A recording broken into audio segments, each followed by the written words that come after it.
Caire, meus queridos. Espero que vocês estejam bem e animados para a gente filosofar bastante nesse terceiro bimestre.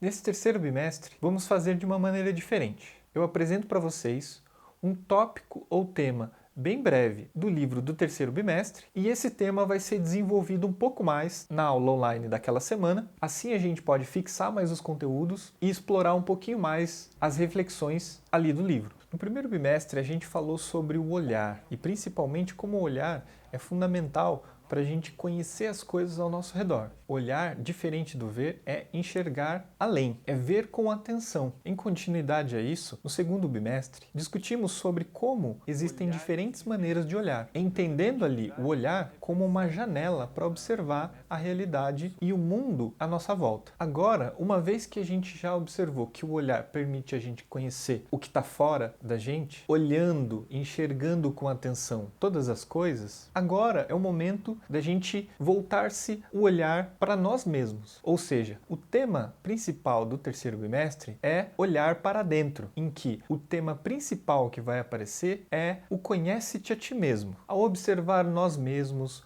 observar as coisas que fazemos, aquilo que sentimos. De certa maneira, assim, estamos olhando para nós mesmos, no sentido filosófico. Ou seja, conhecer a si mesmo tem a ver com esse olhar que a gente desloca para tentar conhecer um pouquinho mais aquilo que forma o que a gente é. É nesse sentido que vão aparecer perguntas como: o que eu sinto? Como é o meu jeito de pensar? Eu percebo o que permanece e o que muda em mim? Esse tipo de reflexão é o que vai aparecer ali no texto de vocês, nessa primeira parte do livro, especialmente na página 2 e 3, em que a imagem ali do quebra-cabeça é interessante para a gente pensar como a gente pode, se conhecendo, montar ou entender o que a gente é, o que a ideia do quebra-cabeça pode fazer a gente pensar nesse caso. Vale lembrar que esse esforço de conhecer a si mesmo ajuda a gente a não cometer equívocos como esse, nessa tirinha em que o artista Jajá Félix mostra pra gente a maneira errada de procurar a si mesmo. O principal filósofo que vai fazer essa reflexão lá atrás na antiguidade é um filósofo grego chamado Sócrates, em que ele vai ser o principal filósofo que instiga as pessoas a pensarem sobre si mesmos, isto é,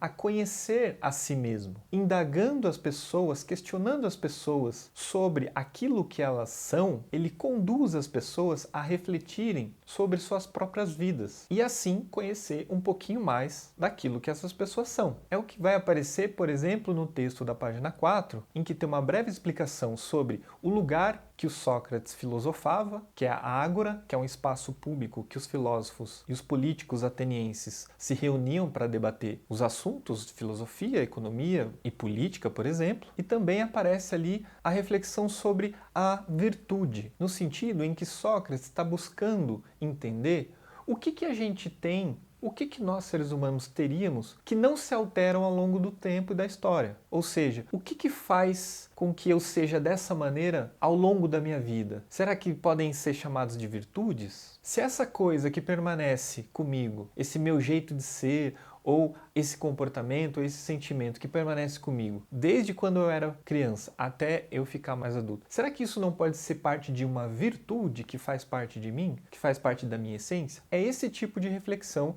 que o Sócrates vai trazer para a história da filosofia ocidental e que é importante para a gente. A gente exercitou um pouquinho isso a partir da atividade do relato do diário, em que nessa pandemia vocês se viram numa situação de não poder sair e muitas vezes, ao estar em contato com sentimentos novos que vocês nunca tiveram, vocês conseguem, por exemplo, através de um diário, fazer um exercício de conhecer um pouco sobre aquilo que está acontecendo em termos de sentimento, em termos de jeitos de pensar, e assim, nessa prática, nesse exercício de pensar e relatar o seu dia a dia, por exemplo, você de alguma maneira é chamado a conhecer a si mesmo e, portanto, filosofar. Façam os exercícios do livro da página 5 e os indicados do Hora de Estudo e a gente aprofunda mais essa reflexão na nossa aula online. Espero que vocês tenham gostado e até a próxima.